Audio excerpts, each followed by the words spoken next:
live again.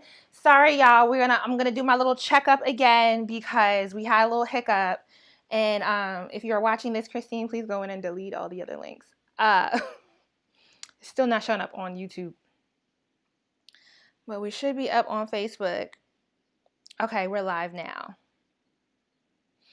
Whew, sorry, y'all. Facebook was just acting funny and it wasn't letting us stream to Facebook. And since the majority of our group is on Facebook, we wanted to make sure that we were not leaving any platform out. As you know, we now stream to Facebook, our Facebook group, Twitter. So Smart Brown Girls is our handle on Twitter, and to YouTube. Obviously, a lot of y'all watch on YouTube, and if you're watching on YouTube, you will be able to see the comments coming from Facebook.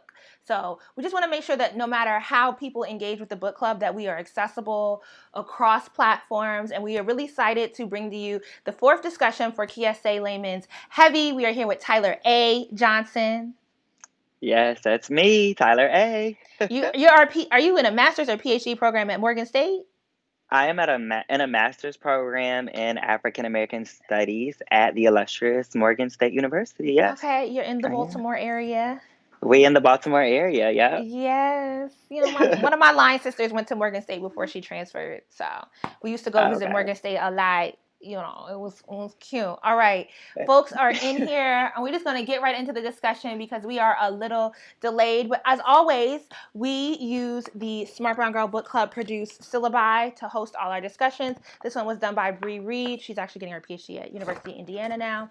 And she did an amazing job of really helping us to recenter and to think through all the very deeply emotional and vulnerable moments that Kiese puts into his memoir, which is a very raw, vulnerable, very rare reading of the life of a Black man in America.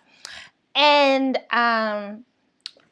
the syllabus really helps you to think a little bit deeper about the reading and to really take it, really have something, because we can read things and forget about it as soon as you close the book. And so this helps you to remember and to really engage. So be sure to comment along, engage with us. We love to hear your thoughts, and we're going to get right into it. So you've read the whole book now? I did read the whole. It was the book. The title heavy because the book is literally heavy. Like, it was heavy on my heart. Like, every chapter, I was like, I need a second. Like, oh, I need a second. Like, yeah, it was heavy. It was good. Yes. So the fourth part is called Addict Americans, and we did so the first part, I think Dr. Carter did the chat for that. And then the second part, Black Abundance, we sat down with Jared Woods of A Black Man Reading, and that's my favorite part of the book. And then just last Thursday, my friend Jared, two Jareds, my friend Jared, who's at Harvard, he sat down with us to discuss, what is part 3 actually called, which kind of covers Kiese's high school to early college homeworks. And Addict Americans, did you have a general feeling that you got from part 4? I kind of felt as though it was all the heaviness that was on his heart was gone, and it was alleviated once you got through each chapter, once you made it to the final chapter. But I felt like Addict Americans was finally taking the weight off. I felt like the other chapters, it was nothing but weight being thrown on, and so that's why he was heavy. And when you get to the final, he puts the weight back on, but he also releases all of that pent up, I felt, anger and emotion. And he allowed himself to be vulnerable with that weight back on. Yeah, the first chapter. And except, I think, oh, sorry, go ahead. Oh, no, I was finished. All right. So the first chapter in Addict Americans is greens. And when I think of the fourth chapter, or the fourth part of the book, what I was thinking today was, I wonder if there's a difference that I got walked away with as a Black woman reading this book, because I did kind of walk away with the sense that he has this amazing self-awareness, but is he acting on that self-awareness? And that was kind of what stuck with me, right? Yeah, go ahead. Yeah. I agree. Because it's almost as if an apology, right? Like, an apology means nothing without change behavior. And I felt like for him, he tried his whole life not to become his mom. And then then the fourth section, he becomes his mother. He's his mom. And so he becomes his mother, which is something I feel like I struggle with that myself, right? Like, I don't want to become my parents. But then I find myself as I get older, these are qualities my parents do because they're instilled in us in a sense. But yeah, the self-awareness was It was real. It was, But I think as his he mom becomes said, it was raw.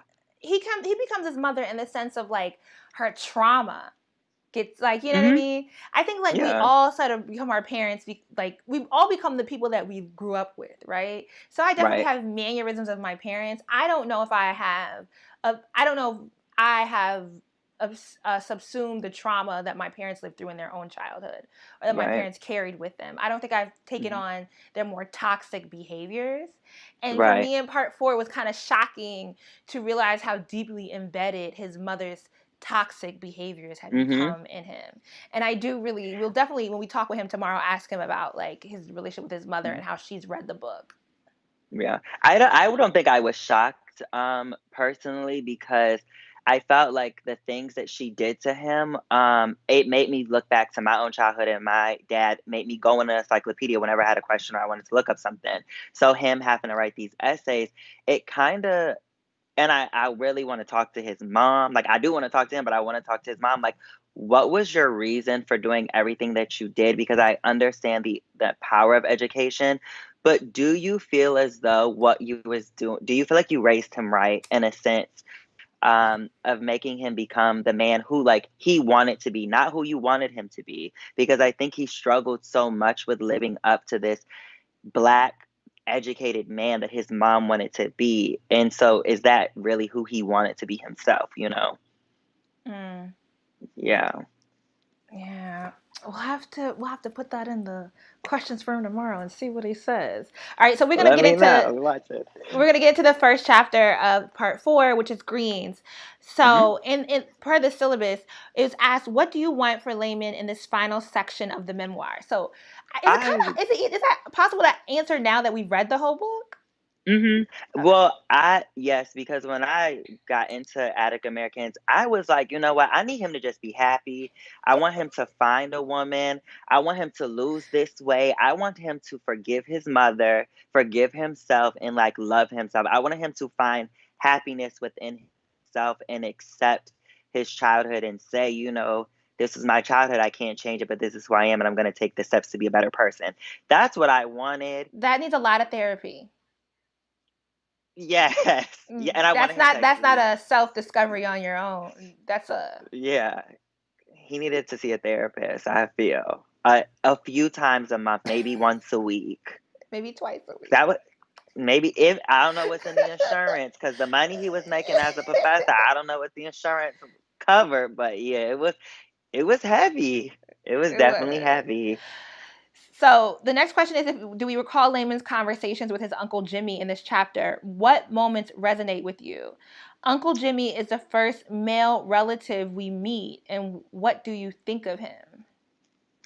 I think that Uncle Jimmy fell through the cracks. I feel as though his mom seen Uncle Jimmy be a certain black man and was like, that's not going to be my son, right? And so she, going back to what the mom did, I think that she put him in position so that way he would not end up like Uncle Jimmy. Because even reading it, I was like, wow, like he only has male friends. There's no male figures who are older than him besides the white teachers that he has, you know? And so it was just interesting. And then also, it's not clear like what his drug of choice was, which I was very curious about, and just how the relationship between them was like, were they super close or like are they not as close? Because he just kind of like shows up randomly as he's an adult. Like, where was you at during his childhood? And how could their relationship have been with his mother? Because in section 4 we meet the dad finally. I felt like this fourth section gave me a lot of answers that I had reading the book, so I Beforehand, was, yeah. yes, I was satisfied. But Uncle Jimmy, and then I felt bad because he dies. I was like, why'd you put him in here? And then he dies later on. Like, what? Well, that's his I want to life. know more about Uncle Jimmy's This is family. not a fiction book. I I know. Yeah. this is real life. But Yeah. I do think the framing kind of shows that who were the people that raised him were really the women in his Hmm. family. And I do Right. think it's interesting that Jimmy came in at a point where we're really contrasting Jimmy's weight to Kiese's weight and Right. contrasting it in a way of their weight analogous, am I saying that correctly, parallel to being a black man in Mississippi, right? Right. And kind of what being a black man in Mississippi does to your body, and how they both are causing very, very deep harm and trauma to their bodies, but one is more socially acceptable than the other because of the way, the access and privileges he has, and also the way he kind of glossed over it. So I thought that was a very interesting analogy, and even the way he kind of discussed his death, it was just like it related a lot more to Kiese the individual versus like Jimmy as like this really strong character in the book. Right.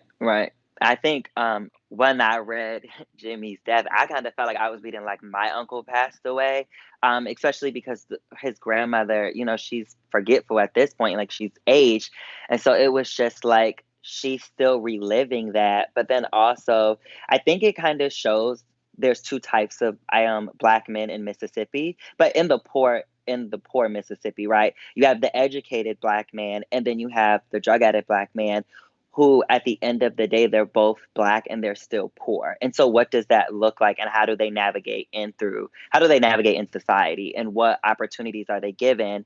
And based on the opportunities that they were given, like what choices did they make? All right. So in this chapter, in the first part of part 4, this is there's quite a few pivotal quotes about the treatment of black women. We get one in part 1, we get one in part 2, we get one in part 3, and then in part 4, he says, folks always assumed black women would recover, but never really cared if black women recovered.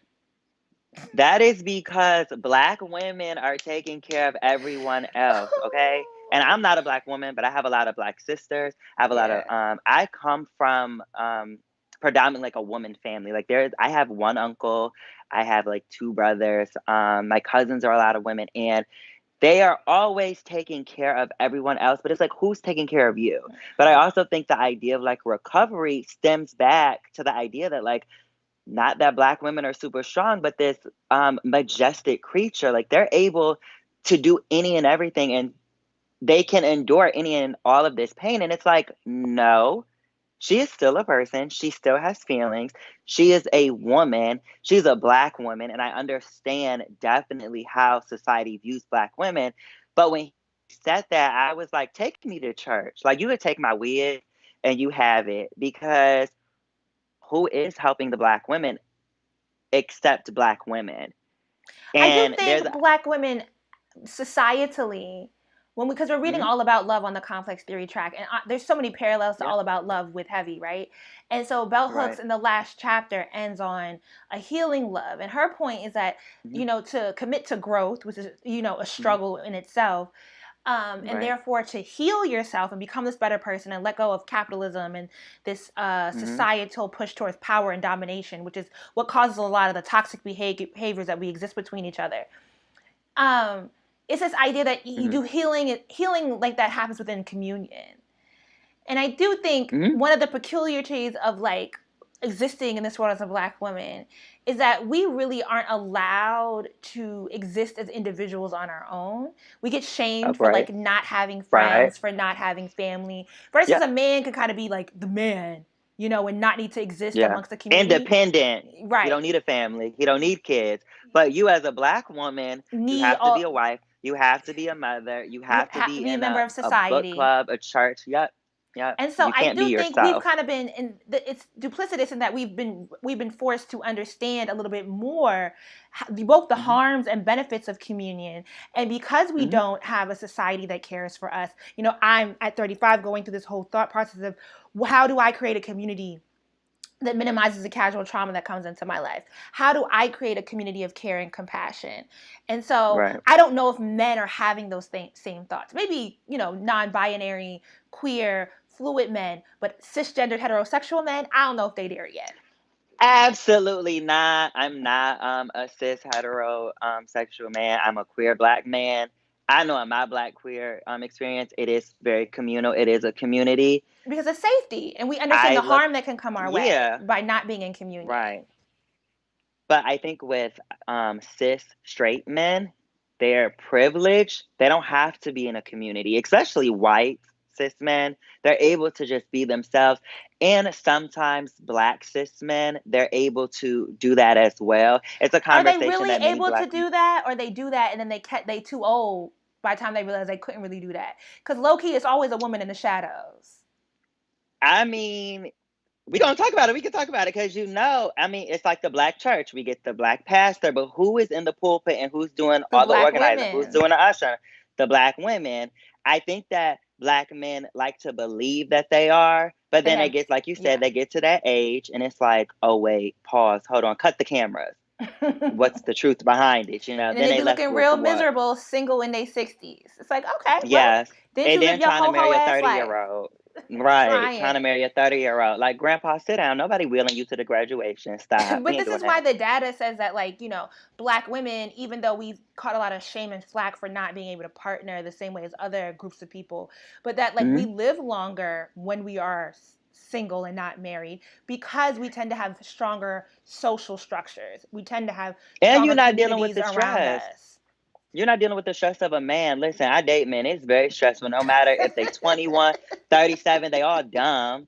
I mean, I've had my moments too, but like, I think that for Black women, because society is so against Black women and it's so frustrating that, when you have your community, and I'm only speaking from the outside looking in from what I see from like my Black girlfriends who are in these communities, it's nothing but like love and support, and they're able to be honest and raw within that community, where I feel as though when Black women come out of that space, sometimes they're not allowed to be, because look at how society treats women. If her skirt is too short, oh, she wants to have sex.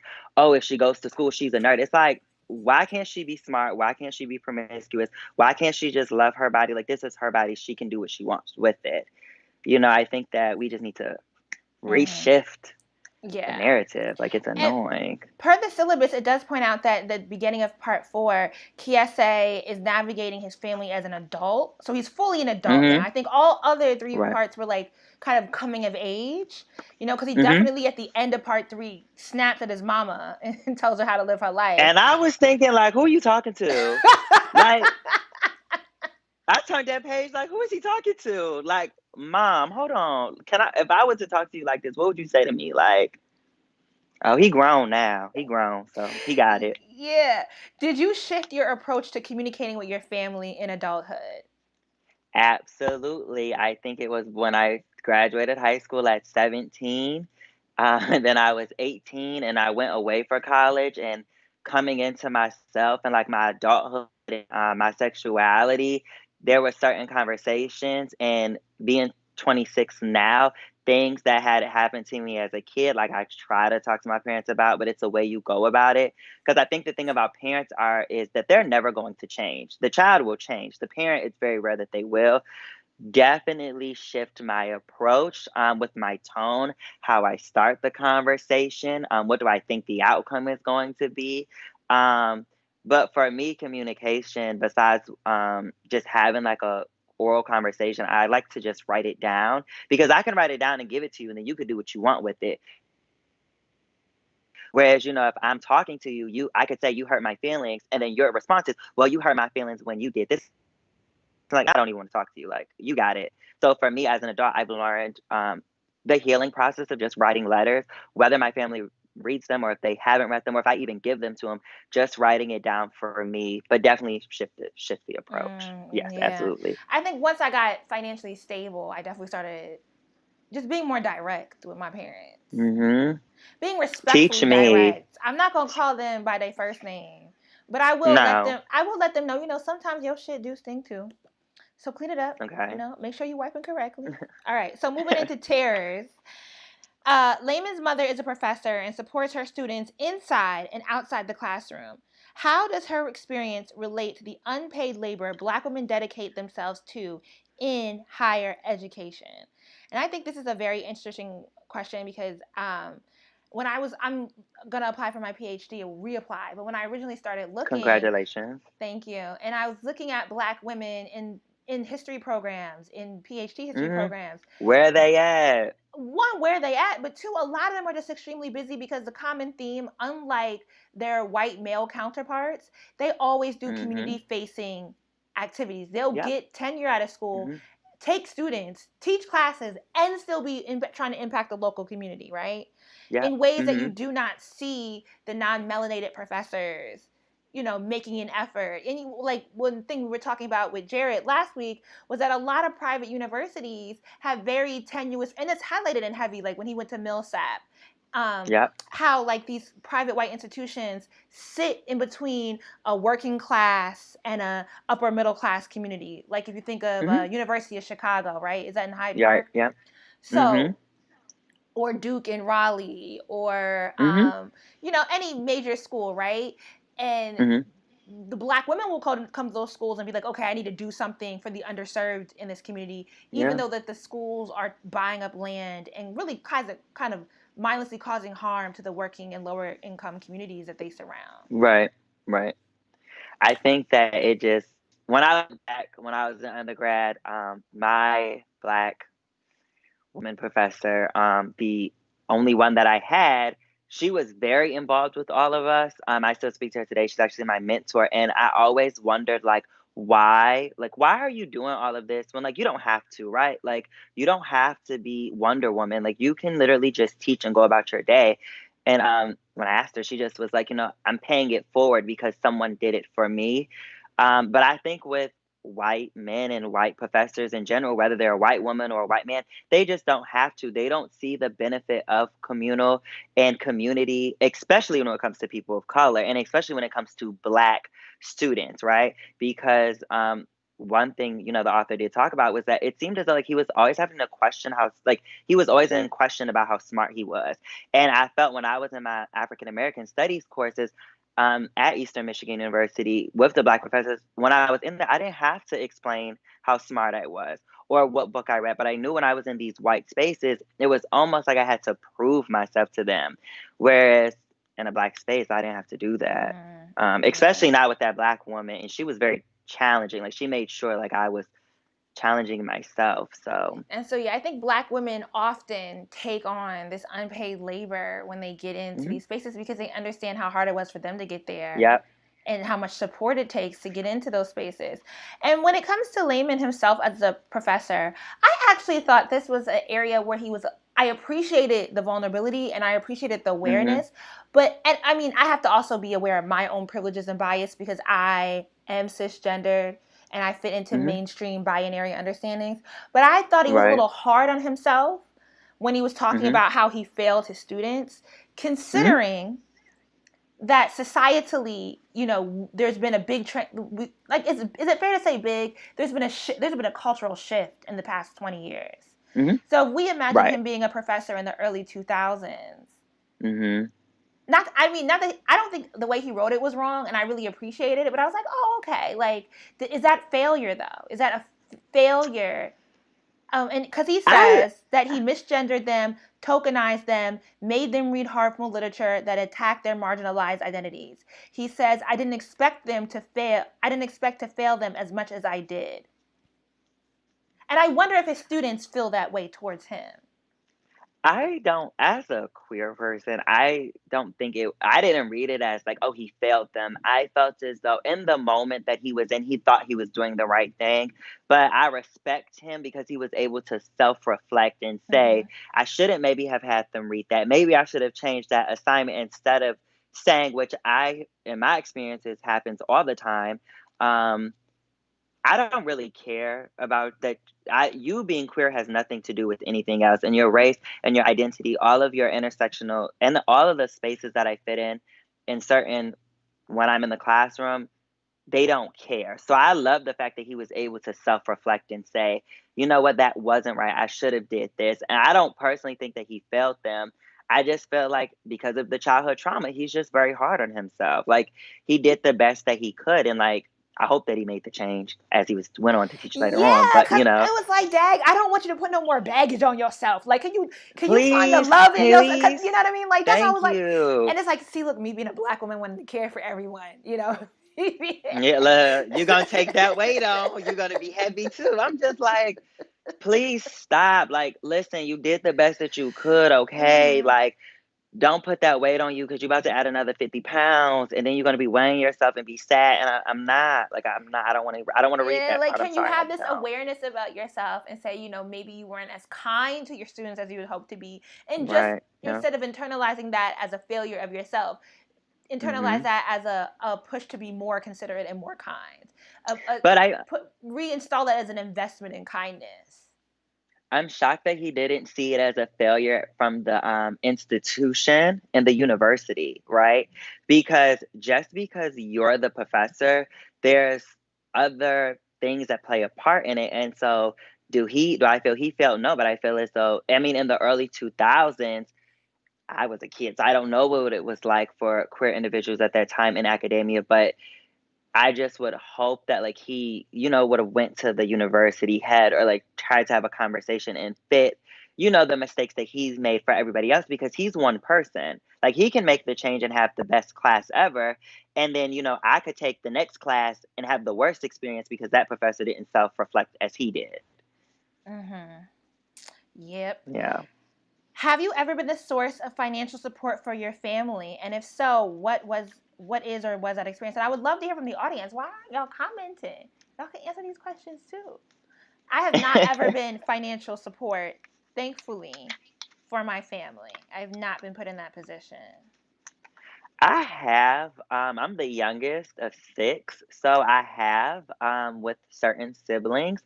Why I ask myself that all the time, like I'm not gonna do it again. But I think it's just because you don't want to see your family go without. Because if I have it, you should have it. And I am a firm believer with certain people, not everybody. This is something I'm learning is, I want to treat people the way that they would treat me. So if my sister needs help, I want to help her because I don't know if next week, tomorrow, 10, 20 years from now, I could be in her position asking for help. But not it hasn't been too much, nothing too crazy. But yeah, I have before, yes.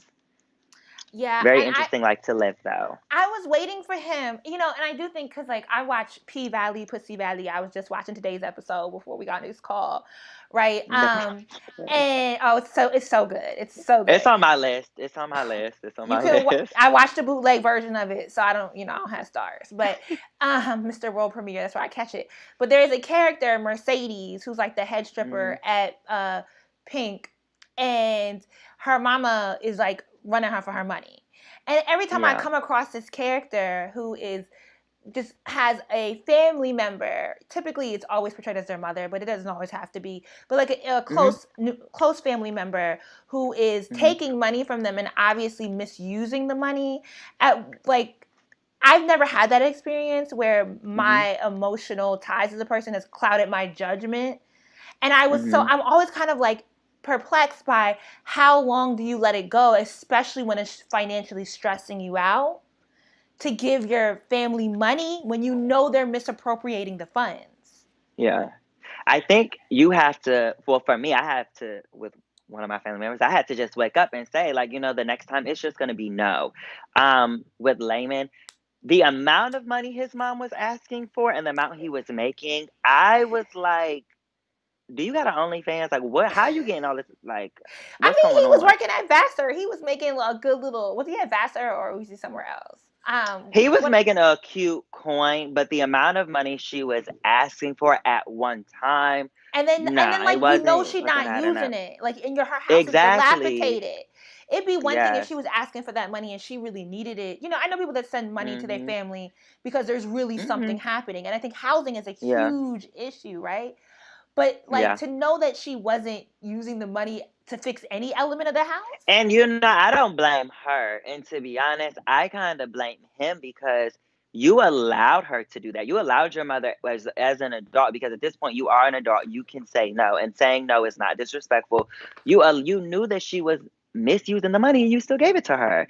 And I think it goes back to you want to just help your family, but when he did say like he was calling the bill companies himself and like he was making the arrangements himself, baby, you should have been doing that after the second and third time she was misusing that money. Because first of all, nobody's gonna live in a house where squirrels is running around. I'm And he sorry, gave her like squirrels. $14,000, was taking out payday loans. Like it was just intense. And I'm like, what? It. I think the thing is realizing that Kiese at this point lacks a sense of self. And so it is easy to get caught up in the trauma of his mother. Right. Because he doesn't have a centering, he's doing okay, right? So the bottom hasn't fallen out, right? He's still maintaining, he's still surviving. He has a wonderful talent that has carried him through, but this lack of centering of self is kind of like, wow. But I think that's all he was doing, he was surviving. He really wasn't living. I think if he was living, he would have had he probably would have said, "Nah, Ma, I'm not doing that." And then what kind of like bothered me was that like when he would question her about it, and I don't even want to say question, when he asked her about the money, it was like the call was dropping. She wasn't returning the phone call. She and hung it's just she hung that phone up. We know she hung the phone up. But you want my money, but you can't tell me what the money is for. Like, no, I'm not giving my money. Like, no, I'm not giving it to you. Next question. What you want? No. So in this chapter, Laymon also compares his own experience with criminalization and expulsion to that of his wealthy, white, Jewish thesis student, Cole. How does Laymon's narrative relate to broader discussions on the structure of policing? Have you thought about possible solutions? Ooh, we're really trying to challenge y'all to the policing of Black folks in education. I mean, and I think, that story, maybe I was a bit dismissive of that story because it's like, yeah, it's always the white kids doing drugs, selling drugs, and never getting caught. Like, anybody who's been to college knows this. Period. Okay, that's the end of the conversation. Like, anybody there's nothing else to add. Xanax, Percocets. Like, I'm in the library studying. You ask me, do I have a Percocet? Like, I'm sorry, do you see the color of my skin? No. What do I need a Percocet for? Like, no. I think that that whole section is a reminder, no matter how educated, no matter how successful you are in life, at the end of the day, you are still a Black man in America. And that, baby, you just got to deal with the consequences at that point. Like, it means what? You being a professor at this college means what? I mean, but it's so unfair, right? That he was expelled for something he wrote. And what was that exactly what he was expelled for? Oh, I be forgetting details already. So I think he was expelled. So I think he got in trouble for writing the essay, and then they kind of used him stealing the book as justification. Right. And I just was like, a book? It felt real, but we have to remember that, like, in 2020, this is crazy, right? Because Twitter. Yeah. But like in the late 90s, what recourse did he have? They could do whatever who he gonna tell? He gonna log on to Black Planet and tell somebody? I mean, or MySpace. But it made me think didn't come to like the early 2000s. See, I was on MySpace. I remember my little layout. I had Danny D. Kane damaged on my music when you went on the page. But it made me think of Michelle Obama and how they brought up, because I remember being a kid and they brought up her essay that she had wrote on her thesis about being Black at an Ivy League. And I'm just like, why are y'all so mad? Like, I'm not allowed to be honest. Like, I can't tell the truth. Like, why are you mad? Is it that white people are so used to lying that when they get the truth, it hurts and it bothers them and they don't know what to do, so they're going to push it out? No. And then they was trying to blacklist him. Like, it's crazy, but this little white boy is doing all sorts of crazy things, getting away with it. And basically, was he like a kingpin? That's what I got. Like, and I feel like Kiese was just kind of in awe of like this kid's whiteness, and he just let it slide. Yeah. Like, oh, sorry, he's Jewish. It's a pass. Like, call the police. Like, no, stop. First of all, slavery is abolished, my man. Like, let's stop protecting the white man and let that little white boy deal with his consequences. Because if it was flipped, it'd have been a whole nother that little Jewish boy, right? Okay, well, moving into seatbelts. Sometimes I think Mississippi is home to the greatest and worst people ever created. On page 197. Sometimes I think Mississippi is home to the greatest and worst people ever created. Do you have similar feelings about your community? Is this quote specific to the history of Black folks in the U.S.? Ooh. I don't know if I think... I grew up in Delaware. I would not say Delaware has some of the best, except for myself. Well, I'm from PG County, Maryland, and so I would maybe say yes, maybe. Maybe. But I can understand, especially when you come from a place where your family has been there generationally, that you have this deep Right. love from like all the memories of like that, and that's really your home, that's your center. But also some Yeah. of this the disdain at the weirdness of the place, especially because no matter how hard we try, we as Black folks typically don't rule the land we live on.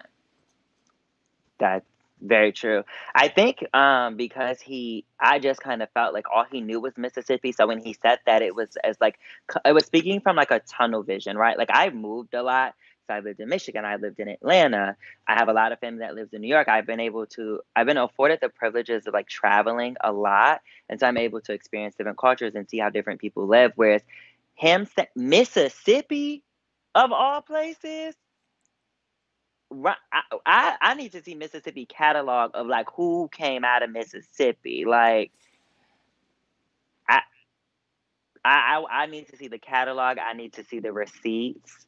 Of the greatest, I mean, we Yeah. have Fannie Lou Hamer, we have Okay. Medgar Evers, we have Ida B. Wells.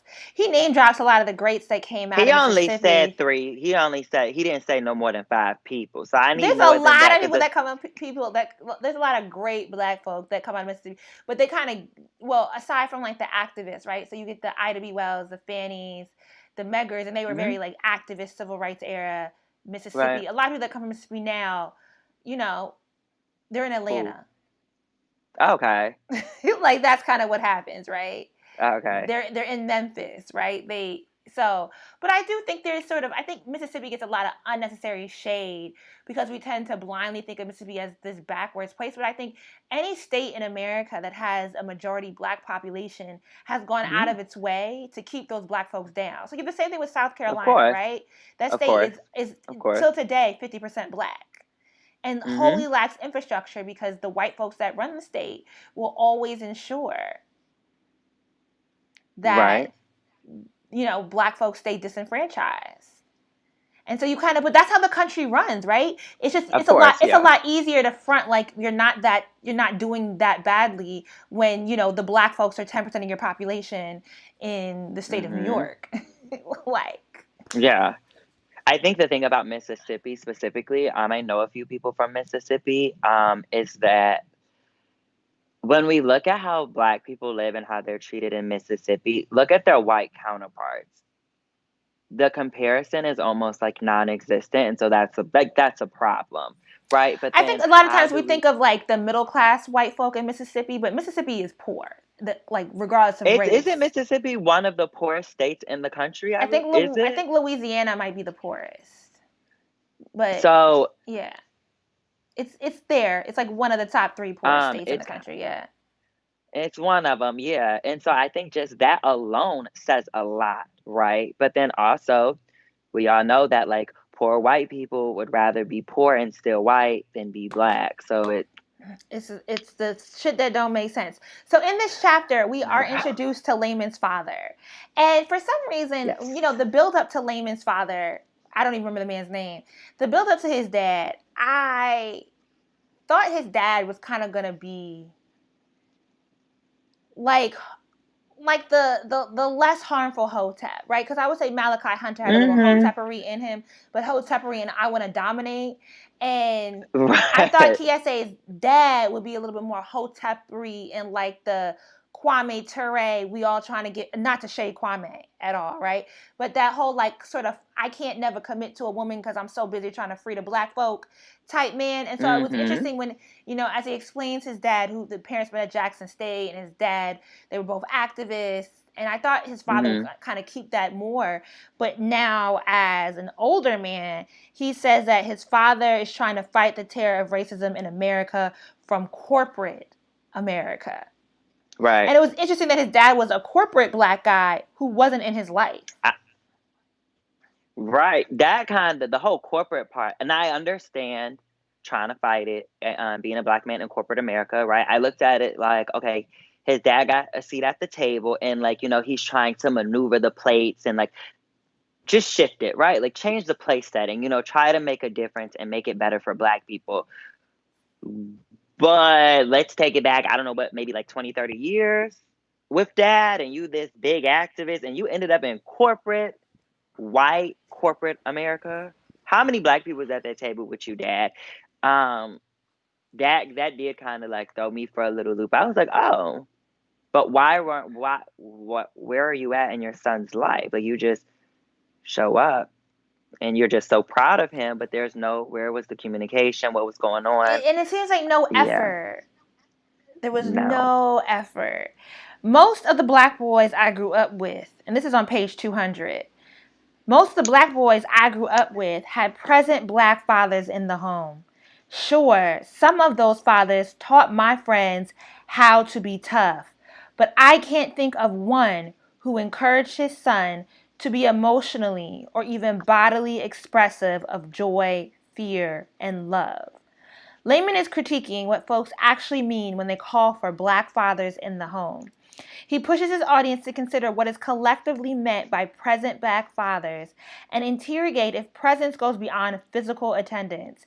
How does this quote connect to the discussions of gender and emotional intelligence? Toxic masculinity, period. Right? Because the idea that like they're present in the household, but you can physically be there and not do anything and have like no relationship at all. And I think that for men, when they become fathers, it's very different than when a woman becomes a mother, because a woman, society teaches and says that, a woman's to be nurturing, she's to be in the house. I mean, it's shifting definitely because of the time, but just looking at the gender roles of what men are expected to do and what women are expected to do when they become parents, it needs to be more from men than just being the breadwinner. And if they're not the breadwinner, you need to be emotionally connected to your son or your daughter, right? It takes more than just being in the house, being in the room, because it shows, I mean, it just shows. Like, you can tell when you talk to a man, you easily can give them second or third, fourth conversation. You sometimes can tell if they had an emotional connection with their dad, how they express themselves, how they talk to women, and how they treat women. Um, Toxic masculinity. I think this reminds me of like how often whenever we start talking about black men needing to be more visible in spaces, that also because of how black men have access to patriarchy, that we have to talk Yep. about the politics of black men. You're like, yeah, we need more black male teachers, but can we talk about the politics of these black male teachers hold? Yeah, we need more black dads, but you just don't get to be present and then pass on this harmful, toxic messaging to your children.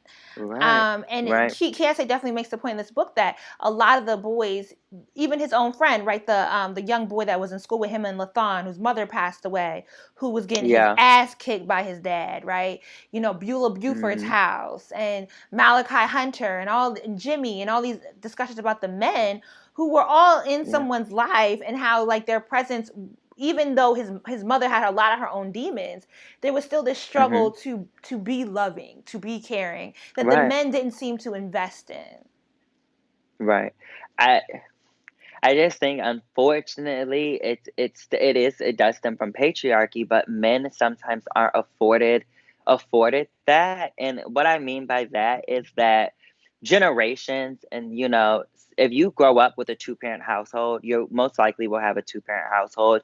But I think that the lines get blurred when people become parents and they don't shift that narrative, right? Like, my I grew up in a two-parent household, but if my dad was not present, I would want to be very present in my son's life. I would want to be there for my sons and my daughters. Whereas, because I came from a two-parent household, I would like to have a two-parent household for my kids so they can see that. And then that way they can have that. And kind of like breaking generational curses, I think, is an underlying theme that's not really like clearly stated. But with the men, I I don't think know. I that's came from what a I two-parent see. household. I'm not really that invested in replicating it. And I had a great, like, my dad is great. Like, my dad was Right. very emotionally invested in us as children. Like, my dad was awesome. Hmm. But I also understand the shortcomings of societally what I'm offered in the dating pool. And so it's Speak like, on it. are we going to build a bear or are we going to build a nigga? Or are we just going to think of different ways in which we can create our households? Well, my options and all of that as a Black queer man is like very slim because I can't really go to like build a nigga. I want to give me a 6'4" dark skin beard bald head if I can, you know. Mm-hmm. But my options is very limited because I am Black, I am queer. Dating for us is very, very difficult and sometimes it's very unsafe. So I aspire to have a family. Even if I have to adopt, my little son, pick him out of Yeah, but you could Build-A-Bear, think the about, and I adoption think for agency. someone like, think about like how to create family without it requiring the partnering with another individual. And because Right. I also think that when you start getting into the data of single Black women led households, that it Hmm. studies like the data, everything proves by the amount of us that are here today trying to be better people and trying to break the generational curses, that Black women can raise emotionally healthy children on their own, Of that course. Black women do Absolutely, of tend to course. do a lot of the investment, that even like the presence of a man, because what like Mary Frances Berry in Politics of Parenthood talks about a lot of the ways that Black fatherhood is viewed, or fatherhood in general in America is viewed as a financial role, right? About your Hmm. ability to pay and physically protect your family. And a lot of men don't have that access to be the, Right. it's, especially as we're getting poorer as a society. Um, and so it's always been the idea that the mother is the women in the household are the one that invest emotionally anyway. And what she makes Yeah. the argument that we need to change and think about both parents investing emotionally, but that you do not, Right. or you're not required to be in a traditional nuclear family to have healthy No. emotional circumstances. But let's move on because we still got 2 more chapters. uh, Mhm. I on 208, he says, I would learn 15 years too late that asking for consent, granting consent, surviving sexual violence, being called a good dude, and never initiating sexual relationships did not incubate me from being emotionally abusive. Laymon realizes how harmful he has been to past partners and other people in life. Do you think we are collectively taught how to identify emotionally violent, harmful behaviors?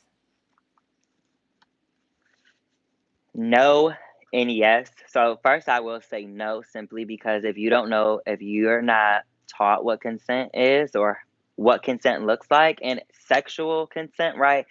There's a myth that just because I'm aroused, right? Like you've turned me on, that means that I want to be sexual with you.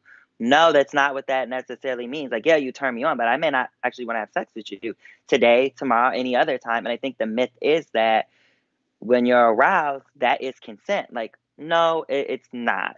And that's where the lines get blurred.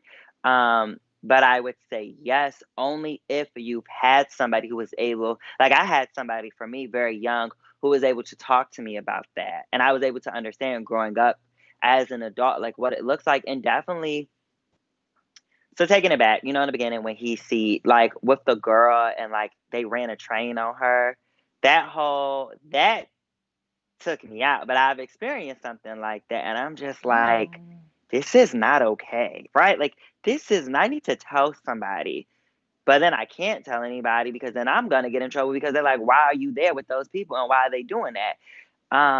I think that's just a really hard question. I'm Like, gonna go with a hard no. mhm, No. And just because I didn't realize until we started reading all about love, I didn't even have some of the language to identify the ways in which men who portray themselves as generally the good guy, right? So as Kiese saying, they were always they knew, they understood consent, they were called the good dude, they did not initiate sexual relationships, but they were still mhm, emotionally abusive. And Bell Hooks makes the comment that men lie, and they use it like they're emotional terrorists, and their biggest weapon in their mhm, arsenal is how they lie. And they lie in mhm, a narcissistic way, right? That's all about mhm, their own gratification. They don't think about anybody right, else. Like how many of us have dealt with men who have got caught doing something wrong, and he says, "Oh, I wasn't thinking." And I went through the situation with my ex, and my constant refrain was like, I would not have, like, you did something and were able to do it for this length of time, and you mhm, can sit here and firmly, honestly say that you were not thinking, and I as a woman would have never had that opportunity because it would have been certain yeah, violence. Right. I would have I never been think that allowed that power dynamic to do what you did. I think the idea of right, and because I've definitely been there when I've never said I wasn't thinking when I lie. I try to be very honest, but with my ex, when he hit me with the, Tyler, like I wasn't thinking, like I'm sorry. No, you were thinking because you had to think enough to go through with it. Like you could But have they weren't thought thinking and about said, "Let me anybody stop." but themselves, and I think that is a certain, and men, and maybe this isn't gendered as much as I would like it to be, but from my preview, Hmm. men have this privilege of You can being say it. able to only think about themselves, like truly Men are in the allowed to way be that they selfish. invoke. Yeah, they involve Yeah. a realm of people, right? They don't Hmm. have, and even when they're fathers, even when they have children, even when they have other Yeah. responsibilities, they don't even have to be responsible to themselves a lot of the time, Right. and just make Yeah. decisions about what's this instant gratification and how can I fulfill that need right now. And Hmm. I think that was kind of what, and it doesn't always, I think when we think of instant gratification and we think of emotional abuse, we still think of like this power dynamic where a man is walking around saying, I am powerful and banging on things. And I think Right. Kiese really kind of parses it out about like this dude who lacks a sense of self, this dude who does not have his own identity, who can't even be honest with himself. Therefore, he is not honest with his partners. And it'd be like shit that you're just like, boy, why don't you just say what's on your mind? Like when he's having that whole conversation with Enzola, Thank you. right? Or, the other woman that he goes on to date and who he's taking to the Hmm. casinos with him. Why can't you just say, I'm insecure. I don't feel good about this. This is the feeling that I'm like, again, therapy. We know what it He is. needs therapy, It's but therapy. he needs therapy. But men, we are not we're not allowed to have those conversations, right? We're not given a space. And sometimes, and this isn't all men, and it doesn't apply with all women. I think that because sometimes men or young boys grow up to men and not having conversations about their emotions and their feelings, that like when they meet a woman who wants to have those conversations, or for men who date men, when they want to have those conversations, it's scary to them. It's like, how do I express my feelings when this is something new to me? Because what if I tell her I am insecure, and what if she turns around and leaves me?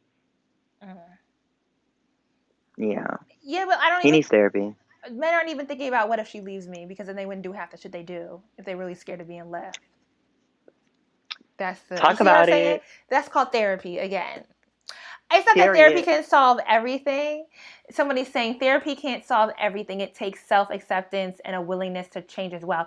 I think that's true, but I also think a lot of us don't even realize what it is we're dealing with until we get into Therapy these helps though. rooms where we can Right. start, like, a lot of us don't even have the language to have these discussions, right? And that's why I kind of think Hmm. Kiese is like ahead, because he has the language, like when he's writing this Hmm. book, to talk about it. But I still think he needs the environment at least once a week that's asking him to kind of interrogate deeper and to put into praxis Right. the conclusions he's coming to. Right. He just needs I think that he needs a space. I'm speaking like as if this wasn't past tense. He needed a space then, and I hope he has the space where he's able to do it Oh, now. I definitely left the ending of the book thinking this was very present tense. I definitely didn't think that is. See, I was I didn't think we end on a past confused. tense. No, I didn't walk I was away feeling like this was past confused. tense. I'm like, is it or is it not? I need to know, and I need to know what happened. Where's Mama at? What's going on with Mama? Because I was reading it as if like she passed away, but then she didn't. So I was Yeah. like, dang. I mean, I'm glad his mom didn't die, but I kind of thought she did by the end. She would have by the end of the book. Yeah. Oh man, that's rough. Yeah, I mean, I Promises. was Okay, we're sorry. I gonna was move to reading the. it as like it's an ode to her. Yeah, no, she's still very much living. All right, so in the next chapter, Laymon and his mother are in a casino. Do you Hmm. think it's common for families to share the same vices? Absolutely, directly and indirectly. Absolutely, yes. I lost all my savings and went home hateful of casinas and Flora for not making us leave. So Flora is the woman he's seeing at this point in the book. And they Stop both. blaming other people for your problems. Ooh, yes. They both move on campus to save money. Do you think Laymon, well, yeah, he's obviously projecting his behaviors onto women. How, Hmm. hmm, Throughout Heavy, he describes his relationships with Black women, from Layla to his mother and grandmama and his romantic partners. Do you think Laymon is honest with any of these women? His grandmother, yes. With his mother, I think he started out. With Layla, I feel like he was, and then I felt like he wasn't. But with his mom, I think that he realized, like, once he realized and accepted that my mom is a liar and she's lying to me, it's like, I'm not going to be honest with her because she's not even being honest with me. So why would I be honest with her? I think with his grandmother, but then it is a part where he isn't really honest with her. But I think with his grandmother, he was the most honest with her. And then all of his lovers, nah. When he was dating that white girl, nah. I think he was No. honest with grandma in points. Hmm. I think his moments of honesty with his mother were always in self-defense. It was always at He a was point where protecting himself. he'd been provoked, and so it wasn't like a real. It Hmm. was like an honest moment, but he wasn't attempting to be honest in that moment. And I Hmm. definitely think he lied to all the women. And the next quote kind of brings up what I'm talking about, because he wasn't like a liar in like a. I mean, it was manipulative, but I think we tend to think Period. of lying about like a man lying to belittle you, a man lying Right. to like, it's your fault and you're wrong and you ain't Yeah. shit and da da da da. Versus Layman, it says, every time I lied, I wanted to control you, control your Hmm. memory of us, control your vision of me. I was afraid to talk about being emotionally abusive, about gorging, about starving, about gambling my money away, about wanting to disappear. Mm. Do you think most folks lie for the same reasons Layman outlines in this quote? And if not, why do you think most people lie? Uh, I'm a, It's I'm gonna a, be a hard yes. I do think most people lie like Layman. Hmm. I mean, I I, wouldn't say each line he said, but certain parts of it, absolutely. I absolutely Absolutely, think yes. people, because he was lying to hide himself. And he was lying to Hmm. hide himself from himself. So it didn't matter who he Hmm. was with. It was trauma, it was violence towards the women he was with, right? But it wasn't Hmm. like, oh, Flora, I want to fuck you up. It was more like, I don't even know. Again, like this lack of sense of self, this lack of Yeah. identity. So he can't even be honest with himself. How can he be honest with anybody he engages with? Right. That's very And true. I do think a lot of people, both men and women, we Hmm. kind of, and where the bell hooks again in that chapter about justice and children being told to be honest and then being slapped on the hand for when they are honest, because they have to learn how to perform Yeah. the way adults want them to perform. And I think a Right. lot of Yeah. us early, very few of us actually have the privilege of being able to be our own selves as children. And Right. most of us grew up in households where we were taught to perform for the adults. Exactly. And then what? And I think that's where it's tricky because for myself, I was definitely performing for my parents, for my friends, and in a sense, I still do. So, like, I'm a teacher, I have to because of my profession. But then it gets confusing. Like, who am I? Who am I when I'm not performing for my parents? Who am I when I'm not a teacher? Like, strip all of that away, and who am I left with? I'm left with myself. But who is that, and what does that actually mean? And then when you do tell the truth, you see how people respond. So it's like, why am I going to tell the truth? Like, if I know I'm about to get smacked in the mouth for telling my mom I snuck a boy in the house, I'm not going to tell her because I don't want to get smacked in my mouth. So, Mm. Somebody is saying some people lie because they're just evil. Kiese was lying because he grew up in a traumatic environment. And I wonder, is there a different way you deal with a person who lies from a place like, I mean, all we're not lying is making evil, excuses for him. right? Right. We're not. All That's lying an is excuse. evil. So even though, and I mean, I think the thing is, a lot of us can relate to why Kiese lied more than we Yeah. can relate to someone who's like, oh, I want to ruin someone else's life and is being manipulative in Hmm. that frame. We can Right. understand how we are. I don't even know what you would call that, right? This sort of lack of, I keep going back to the lack of your own identity. Like, the thing is, we can all see Kiese couldn't even be honest with himself. And so we Right. tend to want to give more grace to that, because a lot of us Hmm. can relate to that experience of hiding ourselves, because we've been so Right. trained, particularly as Black Hmm. folks who are trying to make it in a white world, to hide Yeah. ourselves. Part of that messaging Putting the about being mask twice on. as good is also Hmm. teaching you to hide yourself, to hide anything Yeah. that can be painted as less than. Right. So, And it's damaging. Super damaging. all right, so we're going to go to the last chapter. The end. Mm-hmm. I will take the train back to Poughkeepsie with Flora, feeling good about fighting for black girls and women. On the way home, I will lie to Flora, a black woman who lost her mother when she was a black girl. Flora will not forgive me. Laymon shows a structural commitment to black women and girls that is absent in his personal life. This is on page 233. Black feminism teaches that the personal is political. How do you remain committed to black feminism in your personal and political life? I mean, this for men that date women, I definitely think this is the new question when we go on dates. So if you Yeah. how are your politics Ask them. personal? Because if you want to talk about arrest the cops that killed Breonna Taylor, protect black women, what steps are you taking to actively don't protect me, care for me, please? Speak on it. How you gonna Period. care for me? You know what I mean? Like, how are you making this commitment of care for the black women, regardless of what your access is to them? Right. Please let me know. I would like to know. Do you think most black men who commit to black feminism falter in their personal commitment to black women and girls? Yes, I think that once a black man has their like black feminist awakening, or that's what I like to think of it as, they reflect and realize, you know, the patriarchy, the misogyny. How do them as black men, how have they navigated in this space, but also how has it affected the black women? Whereas I think that without black feminism, when black men are not familiar with black feminism, they're not thinking of that. Some of them are. I'm not saying not all of them are not, but some of them are not, and they're not familiar with that. And like you said, they don't have the language, and they just don't know, or maybe some just don't care, but they're not interested or invested in it, which sucks. All right, and then to close out the discussion, the narrative ends with a direct address to Laymon's mother. How does this framing impact your reading? Let me get my copy and see if I don't knock everything down when I take it off. Okay. What's the ending quote? For me, did you want me to read the last quote, or do you want to read it? You can read it.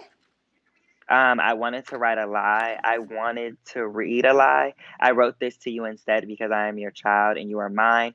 You are also my mother and I am your son. Please do not be mad, Mama. I am just trying to put you out where I've been. I am just trying to put us where we've been. For me, it was tough. Like, and that's why I thought that she like ended up like passing away, because reading all of it, I was like, wow, like he's getting all this stuff off of his chest. I don't know with me. Would you ever say that to your mama? Would you put all your shit out there like that? And then give it to her and then accept the edits and accept the criticism. I don't personally think that I'm ready to do that. No, not at 26. Not because my mom's not for the shenanigans. Like, nah, she not with it.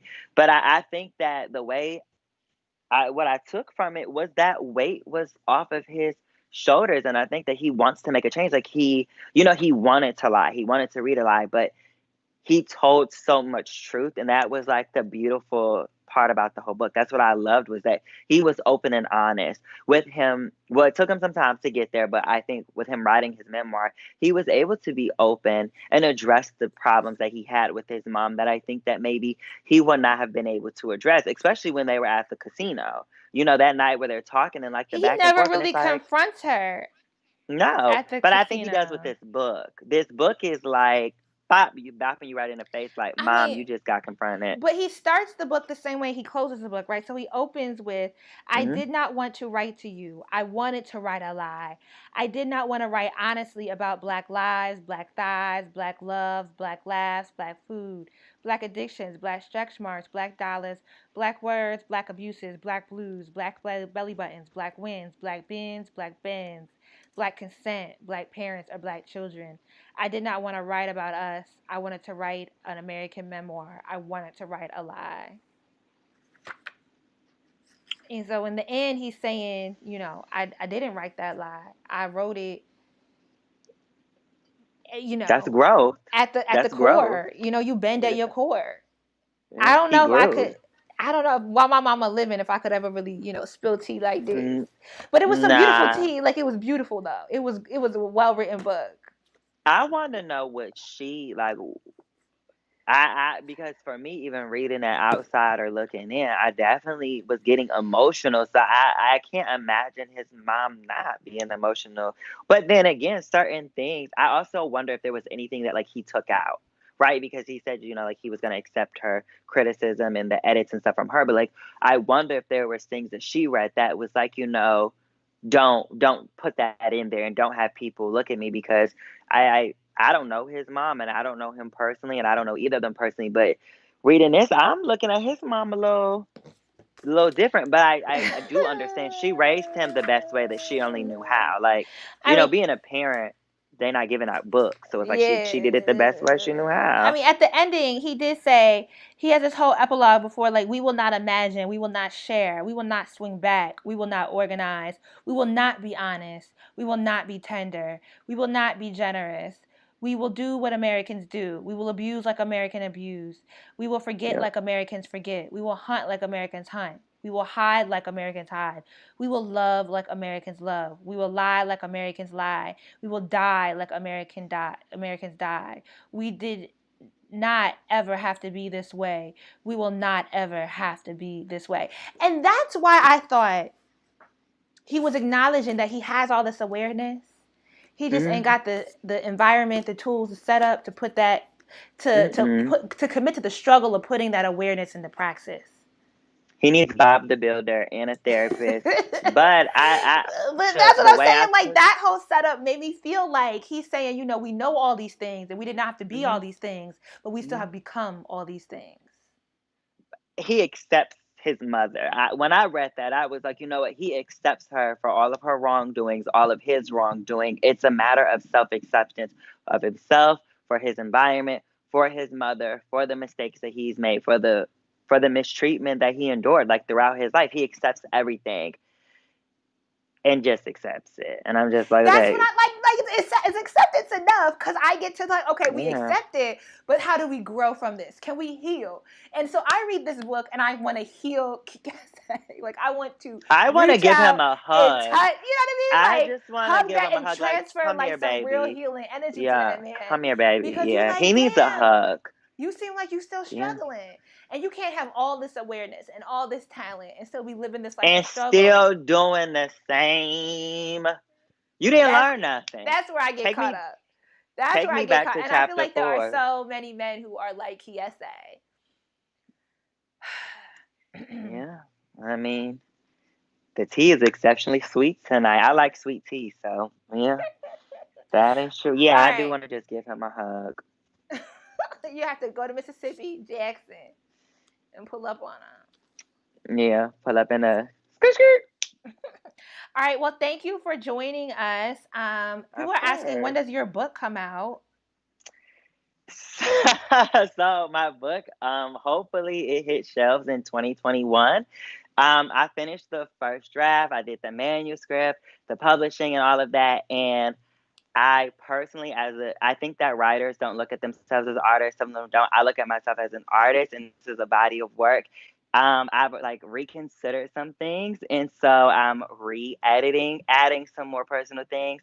And so hopefully 2021. I'm expected the first quarter of 2021, but hopefully 2021 at some point. 2021. Stay tuned. Based off COVID, we don't know. Yeah, it's Every month crazy. is something different. But yes, my book is It's so coming out in hectic. 2021. All right. Well, thank you for joining us. Thank you, everyone, for Thank you tuning so in. much. As always, smartbrowngirl.com. Sign up and join the book membership. We have an author chat tomorrow. If you're watching this on whatever platform, everything stays up on the YouTube. Everything stays up everywhere, to be honest. But our next book is Parable of the Sower for September. So I'll see y'all on the other side. All right. Bye, guys.